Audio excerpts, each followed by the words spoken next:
E a gente fala agora sobre os avanços militares de Israel e a preparação para uma possível invasão à faixa de Gaza. Nós temos um convidado, o comandante Robinson Farinazzo, oficial da reserva da Marinha do Brasil. Comandante, muito bom receber o senhor aqui mais uma vez. Boa noite. Boa noite, Thiago. Boa noite, ouvintes da PAN. Um forte abraço aí pro Luca também, que estava comigo hoje na hora agora de tarde. Comandante, desde sexta-feira há esse clima de tensão de que Israel poderia invadir a faixa de Gaza. Esta discussão continua, mas há também, claro, a preocupação em relação aos próprios reféns. Como se esquadrinha uma invasão como essa, se é que vai acontecer? Em contrapartida, nós temos os líderes internacionais, até o próprio presidente dos Estados Unidos, Joe Biden, diz que essa ação seria um erro.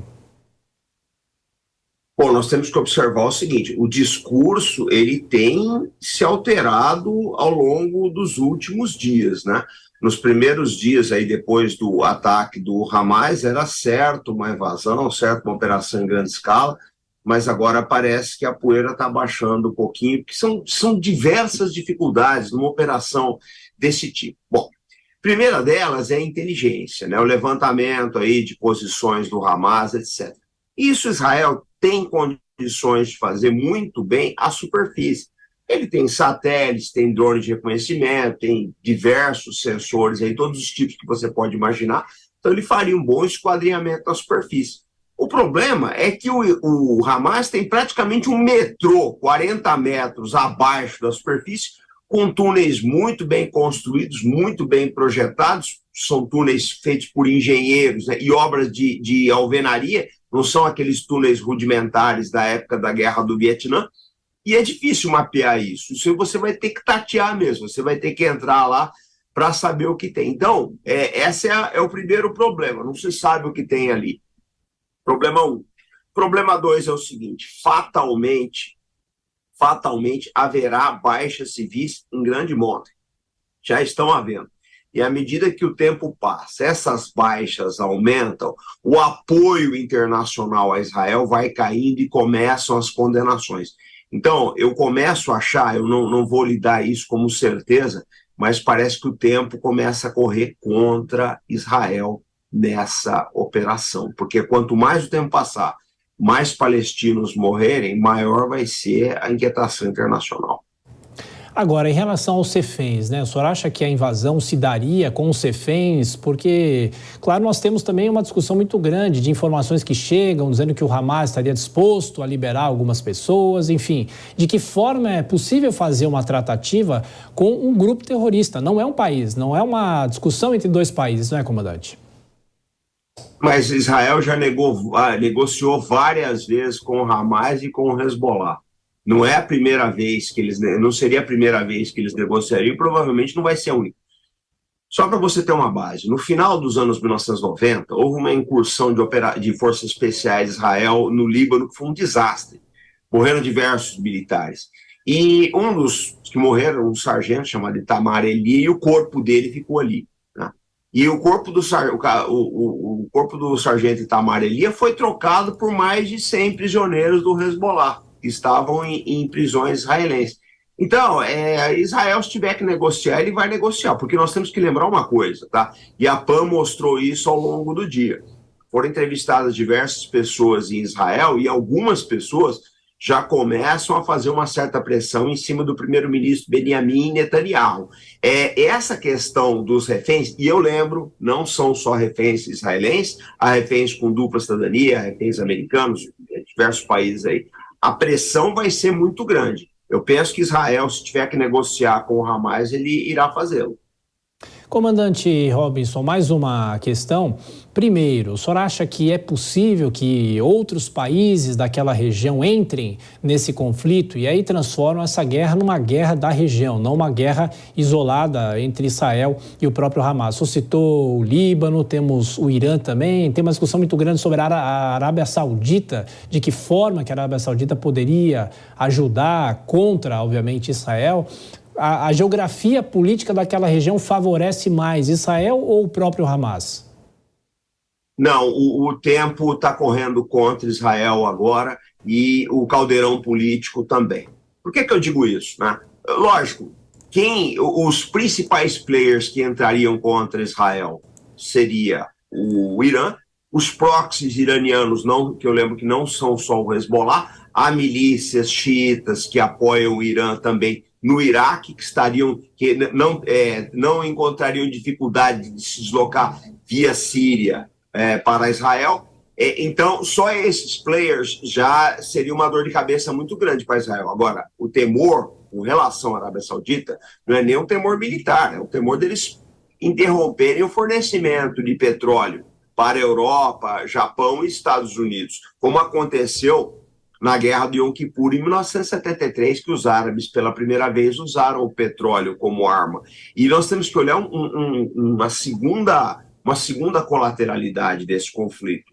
Nada impede que o Irã feche o Estreito de Hormuz. O Estreito de Hormuz, só para lembrar os ouvintes da PAN, é aquele estreito entre o Irã, né, e a Península Arábica, que separa o Golfo Pérsico do Mar da Arábia, por onde transita 1/3 do petróleo consumido no mundo.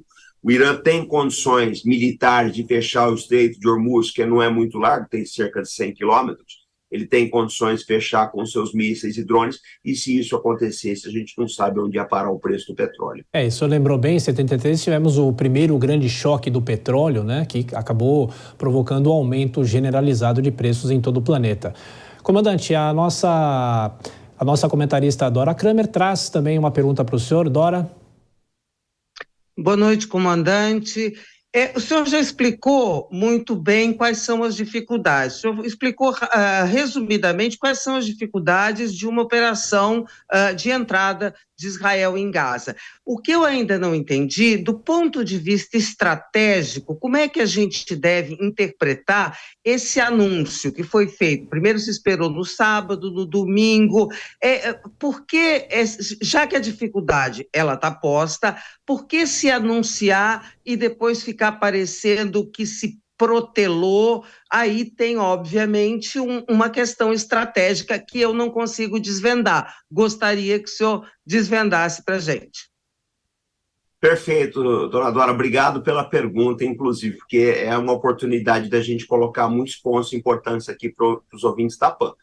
O Netanyahu, nesse momento, ele deve estar sob toda a pressão do mundo. Por quê? Existe uma pressão de uma parte da sociedade de Israel para reagir, para ter uma reação sanguínea. Existe uma pressão de uma parte da sociedade de Israel para negociar em função dos reféns, né? Existe uma pressão internacional no sentido de não pesar a mão com relação aos civis palestinos. Então, o que acontece? Eu fiz um vídeo semana passada e eu falei o seguinte, olha, o ataque do Hamas foi estratégico, essa é a verdade, porque repercutiu no mundo inteiro. Israel pode dar, no máximo, uma resposta tática, atacar pontualmente alguns locais aí de alguns sítios que pertencem ao Hamas. Por quê? Porque se Israel fizer um ataque generalizado e tiver dezenas de milhares de mortos palestinos, a reação internacional vai ser a pior possível. Eu preciso lembrar que aqui, vizinha ao Brasil, a Colômbia, ela já está no estresse muito alto com Israel. O presidente da Colômbia, o Petro, ele ameaça expulsar o embaixador israelense de Bogotá. Os israelenses já falaram aí que vão interromper as exportações de armas e assistência técnica para as Forças Armadas da Colômbia. Então vocês veem que é um problema muito maior do que invadir Gaza. O exército israelense teria condições de invadir Gaza? Sim, teria. Com todo sucesso? Não sei. Teriam grandes baixas. O problema todo é que o apoio internacional a Israel, ele começa a apresentar fissuras. E esse vai ser o maior problema que os israelenses vão enfrentar nessa crise. Ô, comandante, só mais uma questão. A gente vem dizendo desde a semana passada que o Hamas surpreendeu Israel com um aparelhamento muito maior do que tinha. O senhor acha que numa incursão de Israel à faixa de Gaza haverá também uma surpresa, ou seja, Israel pode ser surpreendida? É uma chance boa. Porque, sabe o que acontece? Um ataque à localidade... primeiro, que é um cenário mutável. Você tem uma casa, ali tem uma posição de inimiga, você começa a bombardear, você vai eliminar alguns, outros vão sair dali. Essa casa se converte num monte de escombros. Isso aconteceu em Stalingrado na Segunda Guerra Mundial, aconteceu recentemente em Bakhmut e Mariupol na Ucrânia. Essas posições de escombros são posições defensivas por excelência, né? Você tem, são blocos de concreto aí, fragmentados, etc., mas que oferecem boa proteção contra projéteis e também eles ocultam, né, o que você tem ali embaixo. Nós não sabemos que tipo de armas o Hamas tem, sabemos que eles têm foguetes sofisticados, há boatos de que o Hamas teria conseguido armas que vieram da Ucrânia, nós não sabemos disso. Só para situar os ouvintes da PAN. Em 2017, houve um escândalo nos Estados Unidos, há inclusive documentos do Pentágono relatando isso, que 715 milhões de dólares em armamentos sumiram na Síria, armamento americano, sumiram na Síria. Suspeita-se que essas armas foram parar nas mãos do ISIS, né, o Daesh, e da Al-Qaeda. Nada impede que algumas dessas armas também tenham vindo parar na mão do Hezbollah, do Hamas, etc., né? Então a gente não sabe o que tem ali. E outra, você não vai poder entrar nessa cidade com um recruta de 19 anos que tem o treinamento básico. Isso aí é uma operação para tropas de forças especiais, paraquedistas, fuzileiros navais, etc. Tropas com alta especialização e uma disciplina de emprego, um conhecimento tático bastante aprofundado. Não é tarefa para recrutas. Perfeito. Conversamos com o comandante Robinson Fares Nas, oficial da Reserva da Marinha aqui do Brasil. Muito obrigado, comandante, mais uma vez pela participação, pela disponibilidade sempre e por nos informar aqui na Jovem Pan e fazer as análises. Muito obrigado. Um abraço.